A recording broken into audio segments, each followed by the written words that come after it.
All right, so a particle of mass, I guess first things first is not all of these are actually tech-free, so just take note of that. Particle of mass 5 moves in a straight line at time t, the velocity where v is equal to, find an expression for the acceleration, so acceleration is just dv dt, which makes it 4.5 minus 2 sine 2t. Whilst you're not up to it now, we will soon learn that force is equal to mass times acceleration. So the minimum resultant force occurs when the acceleration is at a minimum, which is when this is at 22.5 minus 10, which is 12.5 newtons. So we'll cover that part of it yet, but not really. All right. More importantly, for question 3. Acceleration of the particle is given by, find correct to 2 significant figures of time taken in seconds for the speed to increase from 3 to 10. So we've done a couple of these. So again, A is v dv dt, which is equal to, so dv dt happens to be then equal to negative 2 over that, which means t is equal to the antiderivative of v over v squared plus 5. So if we're looking for the time for the change from 3 to 10, okay, of 1 over that expression, put that onto your CAS, and we get 1.7 seconds. Okay, again, significant figures have sort of gone out the window. We'll always get decimal places. Question 2. So we've got our car. We want to know, find t, and it passes the car at the instant the car comes to a stop. So we know exactly, so we want the distances to be the same.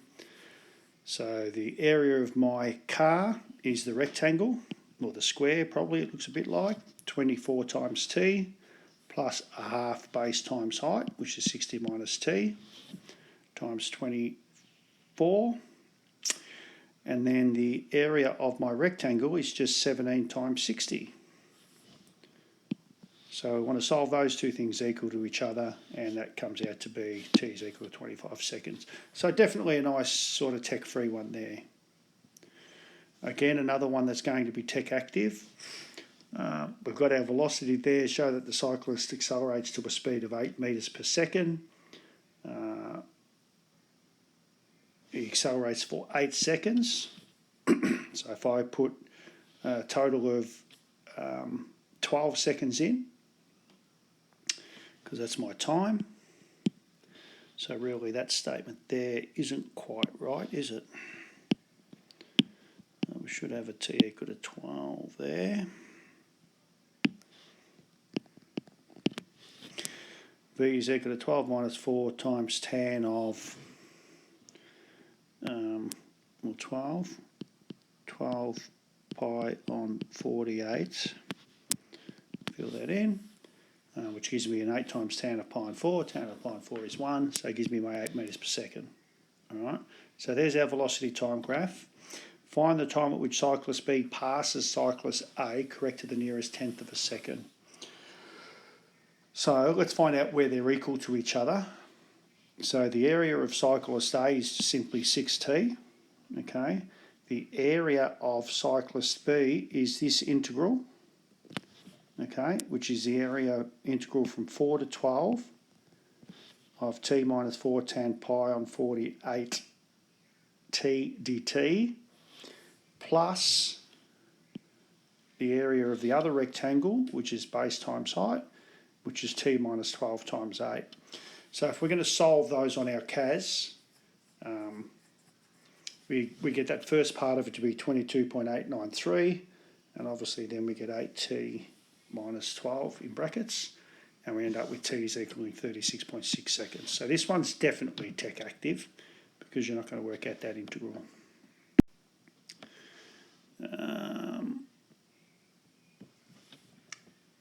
Probably not quite yet. It's more vector calculus, which we'll get to next topic.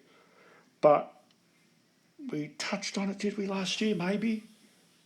So let's have a look. We've done partial parametric equations, though. So we've got a vector r, which represents the position. So the vector v is the r dt. Yeah, it's just the rate of change of our position. So if I work out Probably my notation is probably a bit out of whack here. So I want to work out dr dt. So I'll tidy them up as we go.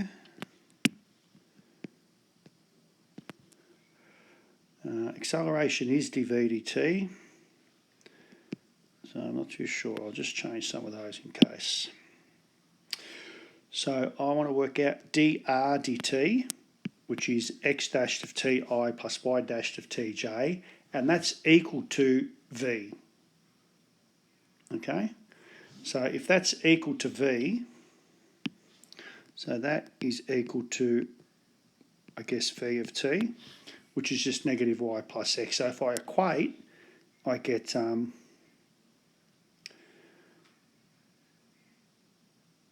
well, negative y is equal to x dash to t, or y is equal to negative x dash to t.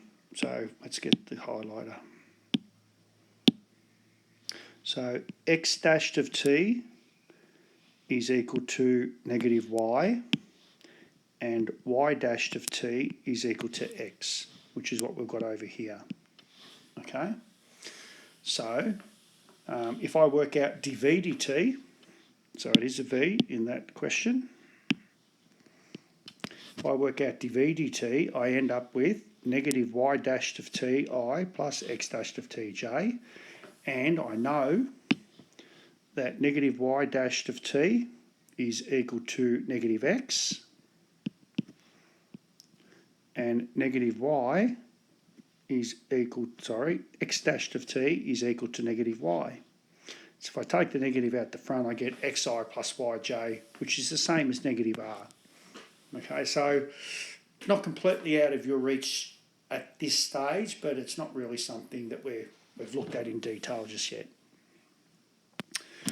Righto, we've got a particle, a metres per second. We've got v, velocity is negative x squared. Find the initial acceleration. So again, acceleration is v dv dx. So if I wanted to, v dv dx over here on the right is equal to negative x squared times negative 2x, which is negative 2x cubed. Okay.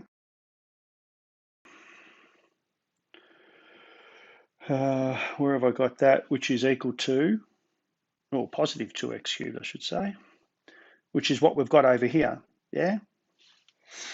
And so at x equal to 1, a is equal to 2.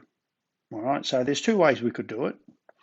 Express x in terms of t. So if v is equal to negative x squared, let's come back over here. If v is equal to negative x squared, it means dx dt, which is v, is equal to negative x squared. So let's flip it up and do our integration. So we get negative 1 on x plus c, put some initial conditions in.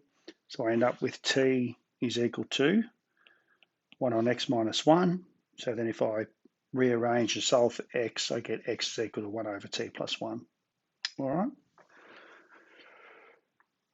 Finally, I think acceleration is v squared minus 3, where v equals blah, blah, blah. Find v in terms of x given.